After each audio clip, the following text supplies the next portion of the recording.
Selamat pagi Bapak, Ibu, Saudara-saudara yang dikasihi Tuhan Yesus Kristus.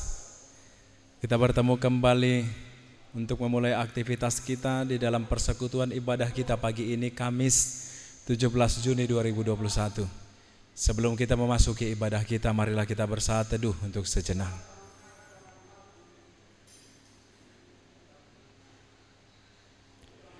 Bapak, Ibu, Saudara-saudariku yang dikasihi Tuhan Yesus Kristus, marilah kita bernyanyi dari buku ND nomor 584 ayat yang pertama.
Damai sejahtera Allah yang melampaui segala akal, itulah kiranya yang memelihara hati dan pikiran saudara-saudari sekalian di dalam Kristus Yesus Tuhan kita.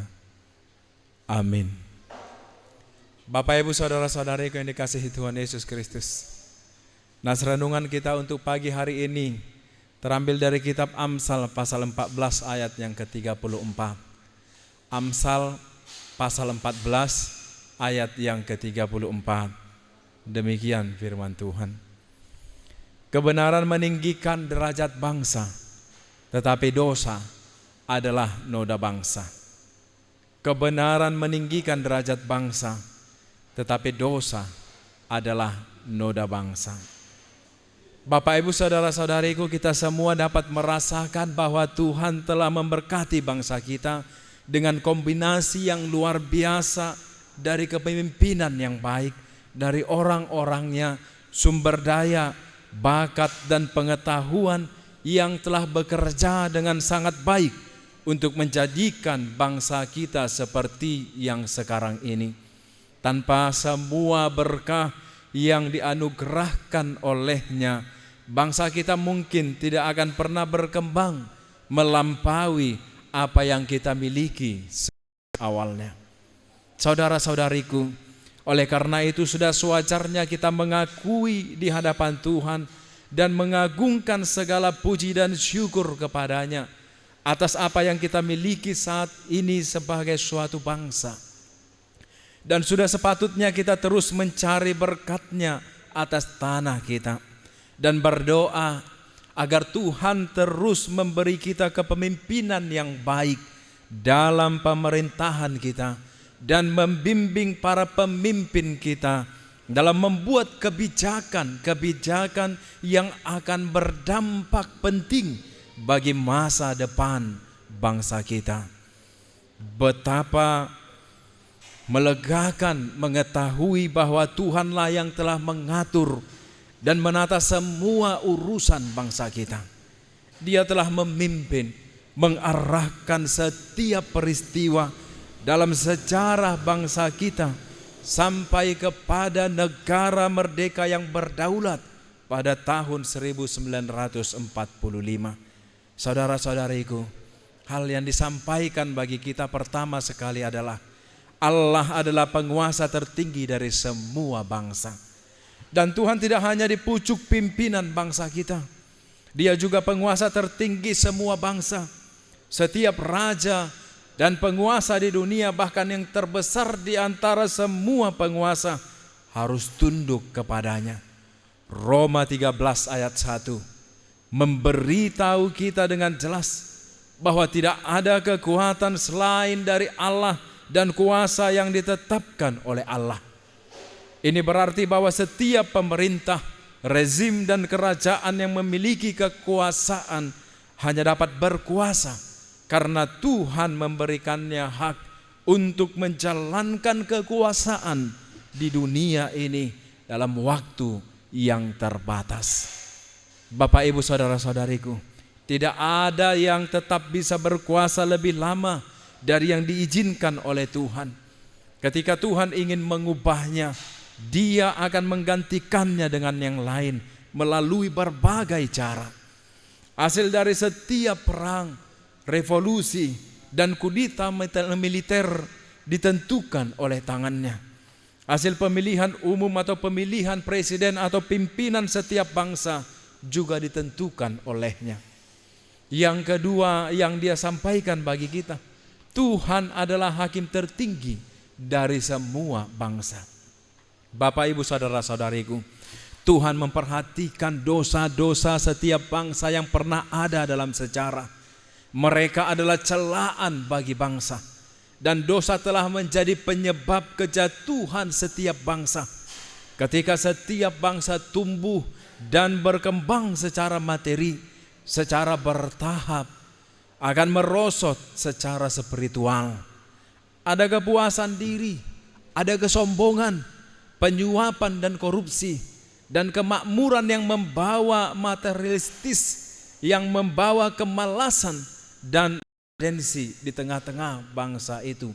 Itulah hal yang sering terjadi dalam kehidupan setiap bangsa.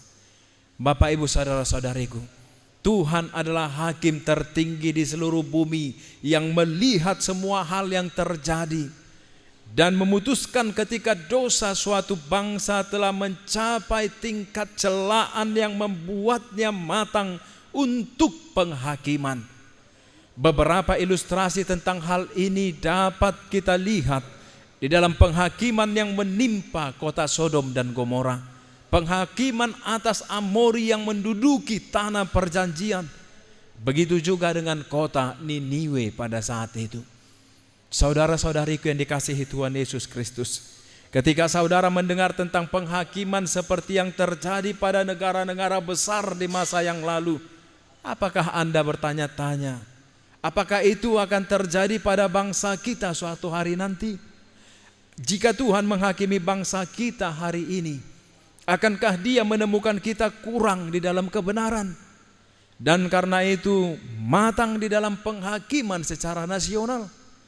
Mari kita berdoa dengan sungguh-sungguh agar hal ini tidak terjadi di tanah air kita sendiri.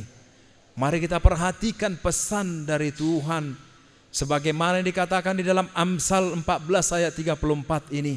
Kebenaran meninggikan derajat suatu bangsa, tetapi dosa adalah celaan bagi setiap bangsa. Hal ketiga, Dia menyatakan kepada kita bahwa Dia membawa berkat bagi bangsa-bangsa yang benar. Saudara-saudariku, dengan rahmat Tuhan, bangsa kita telah diberkati dengan landasan moral yang kuat, yang telah ditekankan dalam sistem pendidikan kita, dan banyak hal lainnya lagi yang bisa kita saksikan sendiri di tengah-tengah bangsa kita. Yesus Kristus telah mencurahkan darah kehidupan berharga untuk menyucikan kita dari segala ketidakbenaran, sehingga mereka yang menaruh kepercayaan mereka kepadanya dapat berdiri di hadapan Allah, disucikan dari segala dosa dan menanggung kebenaran Yesus. Biarlah doa kita pagi hari ini agar kita memiliki tekad baru untuk membawa kebenaran Kristus ke seluruh bangsa kita, sehingga bangsa kita menjadi bangsa yang benar. Karena semua orang-orang berdosa menerima Dia ke dalam hati mereka dan berbalik dari jalan-jalan mereka yang penuh dosa menuju jalan kedamaiannya. Amin. Marilah kita bernyanyi dari buku Ende nomor 113 ayat keempat.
Marilah kita berdoa. Bapa surgawi Allah yang maha kuasa, Bapa yang menciptakan kami yang ada di tengah-tengah dunia ini, Bapa yang membangun segala bangsa di dalam dunia ini, kami bersyukur kepadamu Tuhan. Engkau memberkati kami dan Engkau melimpahkan kasih-Mu yang sejati bagi kami, sehingga kami dapat memulai segala aktivitas kami di pagi hari ini. Dan kami memperoleh bekal sukacita baru melalui kabar sukacita dalam berita-Mu, dalam firman-Mu Tuhan, bahwa Engkaulah Raja atas segala bangsa, yang menetapkan kehadiran bangsa-bangsa di tengah-tengah dunia ini, bahkan bangsa kami yang ada di dalamnya. Terima kasih Bapa, Engkau telah mengaruniakan karunia-Mu dan anugerah-Mu bagi bangsa kami di dalam kebaikan-kebaikan-Mu. Tuhan, peliharalah bangsa kami, lingkupi bangsa kami, dan damai sejahtera-Mu kiranya yang menyertai perjalanan hidup bangsa kami hari ini sampai selama-lamanya, agar bangsa kami menjadi bangsa yang damai sejahtera, dan kami yang ada di dalamnya dapat melakukan aktivitas kami di dalam kedamaian yang lahir di tengah-tengah bangsa kami. Terlebih kami jemaat-Mu yang akan memulai aktivitas kami dalam satu hari ini. Berkati, lindungi, berikanlah kepada kami kedamaian yang daripada-Mu ya Allah, untuk melingkupi kami pribadi lepas pribadi, dan kami memperoleh pembaharuan di dalam diri kami setiap waktu oleh karena pertolongan-Mu. Dan Engkau mengarahkan kami menjadi jemaat-jemaat yang mulia, untuk berperan serta membangun bangsa dan negara yang baik, yang luar biasa, pembawa berkat sebagaimana yang Kau utus di tengah-tengah dunia ini. Terima kasih Tuhan, kami menyerahkan seluruh kehidupan kami, bahkan dalam satu hari ini, ke dalam tuntunan tangan-Mu, agar Roh Kudus-Mu yang selalu melindungi dan melingkupi serta menjagai kami dalam segenap apapun yang kami jalani. Ampunkanlah kami ya Allah Maha Pengasih dan Maha Bijaksana, dari segala dosa dan pelanggaran kami setiap waktu yang kami lewati, oleh karena anak-Mu Tuhan Yesus Kristus Tuhan kami. Amin. Anugerah dari Tuhan kita Yesus Kristus, kasih setia dari Allah Bapa, dan persekutuan Roh Kudus kiranya memberkati kamu sekalian hari ini dan sampai selama-lamanya. Amin. Shalom. Selamat melanjutkan aktivitas. Tuhan memberkati.